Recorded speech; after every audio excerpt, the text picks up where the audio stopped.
Right, hello, it's me back again with another video. So in this video, we are going to do a review of the Fissler Original Profi, and more specifically also for this casserole pot here. So this is the 24 centimeter 4.6 liter version. So first of all, look, thank you to one of my viewers who told me about a website that you can get Fissler from on my last video at reasonable prices here in New Zealand. And yeah, indeed, the prices are quite good. So I've always wanted a casserole around this size as a nice to have. It was never essential, so I was never in a hurry to get it, but I did, so I took this opportunity to order one. So look, about 4 years ago, I did actually do a review on the Fissler, quite a detailed review, but since then there has been some changes, so it's good to do another review, another update. But I can tell you that this is still an excellent product and a top performer. And also just a warning, this is going to be maybe quite a long video because there are plenty I want to talk about. Okay, so to start off with, let's talk about the changes in the product range in the last 4 years or so.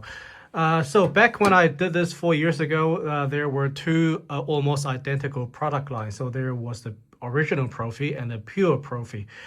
But since then, Fissler has consolidated the two product lines into one, and now it's just the Original Profi with this kind of handle, a bit with a flat profile like this.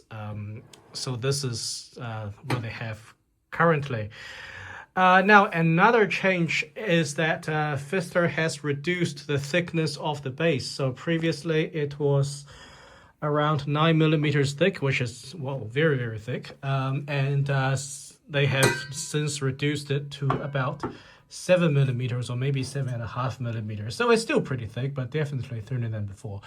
Now, I noticed this straight away when I took this pen out of the box, because as soon as I picked it up, the weight was a little bit lighter than what I would have expected. So I guess there are three reasons that they did this. So the first reason is obviously to save cost. And that's not surprising because a lot of companies are doing this these days by reducing the amount of product and still charging the same price. Now, the other two reasons, I guess, is to make this product line appeal to a wider audience, right? So firstly, by making this pen a little bit lighter, and also to make it respond a little bit faster to heat. So because I can understand that a lot of people, they don't want something so heavy and they don't want something that's so slow to heat up.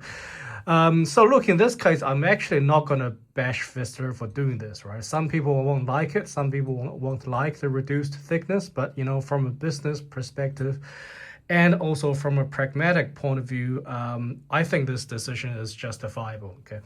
Now, one more thing to note that this particular version, this casserole version, is no longer available in the 28 centimeter size. Now, that's actually a real shame because that would have been the perfect large casserole style pot. So that's one change that I don't quite like.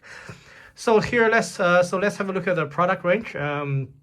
So just as before, Fissler make these pots in 4 versions, so with the exact same construction, but with different heights. Okay, so the one on the left is the lowest. So this is like a rondeau. They call it a roaster, but it's like a rondeau.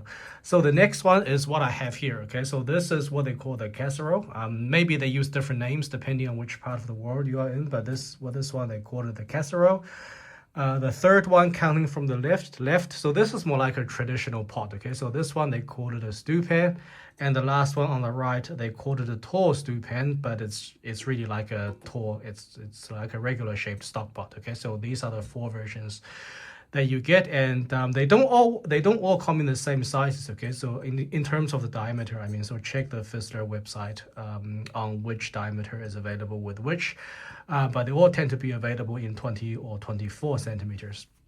All right, so let's have a look at the pen and the build quality. Now let's start with the handle. So the handles are nice and comfortable. You know, you can wear an oven glove and still easily fit your hand around this. So this, before they had 2 style handles, so they had a tubular round shape and this flat shape. So this is the flat version. Now, I'm not sure how the handles are joined with the pen. Okay, so you got this piece here. So these are they look like mini rivets, so I'm not really sure how this is joined, but it's obviously very strong and very solid. Now the finishing on the edge. So let's look at the finish on the edge of the lid. So yeah, it's reasonably good. It's not as premium as something like the Damar Atlantis, but it definitely feels better than the disaster that I had on the All-Clad D7, where it was very rough. And that's the same as the edge on the pen. Actually, the edge here, it feels a little bit better than the edge here. Now this lid is interesting. You notice that it has an inwards curve. It's not really visible on camera. So from the outside, it's concave, right? It's concave like this. But if you look at it from the inside, it's convex. So here, I think you can see there's definitely a curve inwards. I'm not sure the reason for that is. So the finishing on the pen throughout is brushed. Okay, so it's brushed over the pen. On the inside, okay. On the inside it also has a brushed finish, and so this is the bottom disc. It does look thinner than before. I don't have the old one version to compare with me, but compare with this one. But the 28 centimeter Rondeau that I had back in Europe, the bottom definitely looked a bit thicker than this. And this is the Cookstar bottom that Fissler has on, well, basically all of their original Profi pens.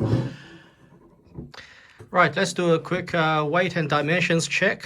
So I just measured it with a ruler. So the diameter, that's not including the handles, is 26 centimeters. So that's edge to edge, and including the handles, it's about 36.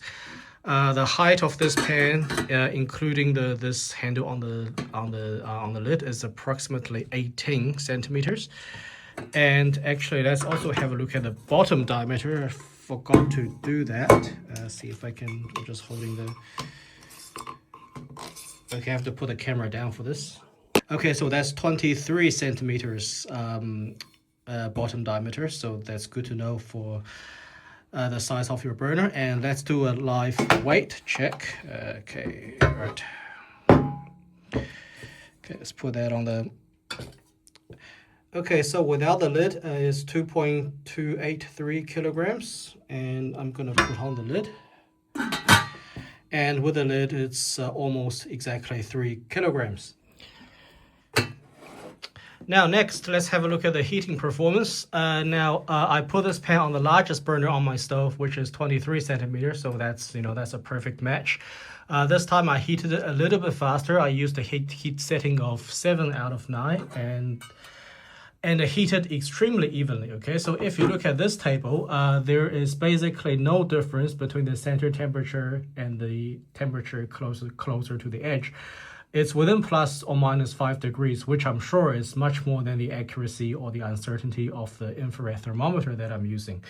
So now this is basically where this pen, or the Fissler Original Profi, outperforms every other pen that I've tested, including the likes of the Damar Atlantis with a 2mm copper base. Okay, and from this table you can see that it took approximately 8 minutes for the bottom of this pan to reach 200 degrees or so, which is not slow. Okay, which is that's in a good amount of time. Okay, so for this review we'll look at 2 recipes. So first of all, we're going to make a pasta sauce, so fairly simple pasta sauce. So here, as you can see, we've got 4 cans of multi tomatoes, 3 carrots, 2 stalks of celery, 2 onions, a few cloves of garlic, some olives, a bit of chili for heat. Now I like to use a lot of sofrito, the carrots, celery, onions. Many of you will say this is too much, but that's just the way I like to do it. These vegetables are cheap, so might as well use a lot of it. So first of all, let's have a listen to the sounds of the sofrito gently sweating in the pan.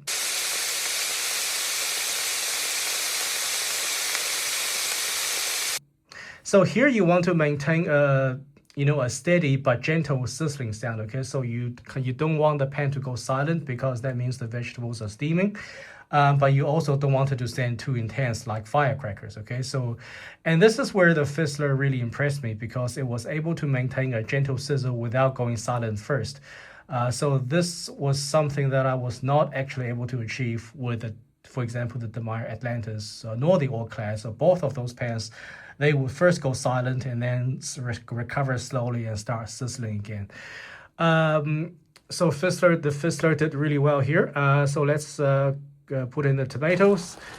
And as you can see, just gonna show you a couple of clips of the bubbling at a couple of points during the 1 hour cooking. And as you can see, the bubbles are very, very even, and it's basically actively bubbling from edge to edge. So happy to say the Fissler did a fantastic job here.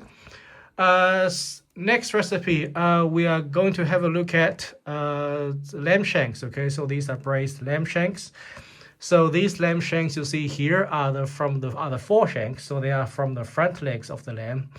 So not as big as the hind shanks from the rear legs of the lamb. I've got a picture here just as a bit of a comparison.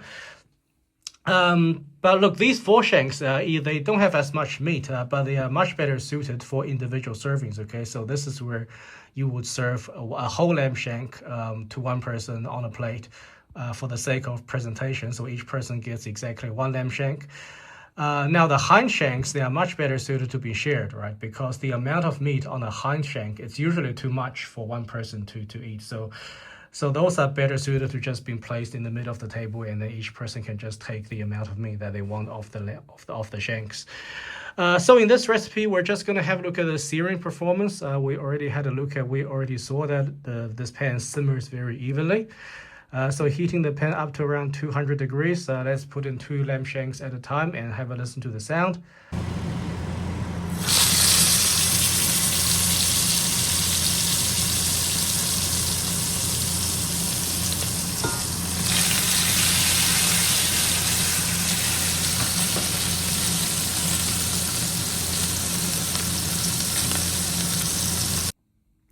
Now let's give it a couple of minutes and let's have a look at the sear. And we can see it's a very nice even sear, even browning across the surface.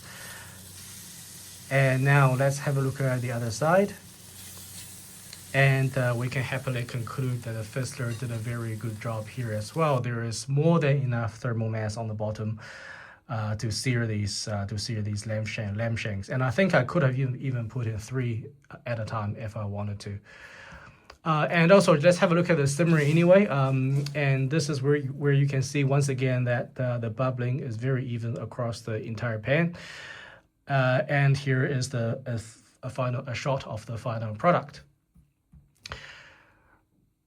Right, let's talk about some dislikes. There are a few things that I want to point out. Firstly, look, the reduction of the bottom thickness, like I mentioned, I think it is in this case a justifiable decision, because let's face it, even with 7 millimeters or 7.5 millimeters, it is already more than sufficiently thick. But on the other hand, it does make the Fissler, less special. It no longer significantly differentiates itself from the other alternatives from the market. The scan pan has a thickness of 6 or 6.4 millimeters, so that's very, very close. Okay, so that's one thing I have slightly mixed feelings about. Now, the other thing that I picked up that I found a little bit annoying was that, see this lid here, right? If you put it upside down, it's not secure, right? There is no position where if you put the lid upside down that it can be secure without sliding off or sliding away. So this is a little bit annoying for me because there are some situations where I may want to put the lid upside down, especially if I want to put the whole pan in the fridge, and having the lid upside down is safe space, so you don't have this handle sticking out the top. So that I found a little bit frustrating. Now the third thing that I picked up that was also slightly concerning, well, not really concerning, but a very, very minor issue, is that this this joint here with a handle, See, there is a slight gap. There's a slight space here. So over time, food particles and oil can get stuck in here, and it will be very difficult to clean. Okay, so that's something that I didn't like. And the last little annoyance is that this pen, it no longer comes in a 28 centimeter version. That's specifically with this low casserole version here, okay? Because like I said at the beginning, that would have been the perfect sized stainless casserole or Dutch oven. All right, finally, should you buy the Fissler Original Profi in 2026 with everything being said? Yeah, I think the short answer is yes. You know, again, the thinner bottom does make it a little bit special, but it is still an excellent product and still a very high performing product. There's nothing that I can complain about with regards to its performance. But I always say, you know, try to get it at a good discount. Say, for example, never pay full retail, right? For example, with this particular piece, I was able to find it in the EU for anywhere between 120 euros to around 180 euros. Okay, so I would definitely try to buy it at the low end of that price range. But having said the above, also keep your mind open to other options. You know, you've got the Demire Atlantis, which is a little bit more premium. You've got the Demire Apollo. Now, that's a product that people often overlooks, but it is an excellent product for value. Offers you excellent value for money.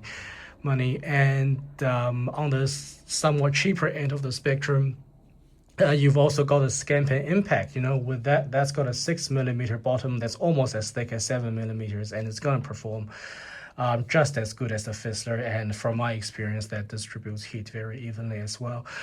Okay, so I hope you enjoyed that video, and see you in the next one.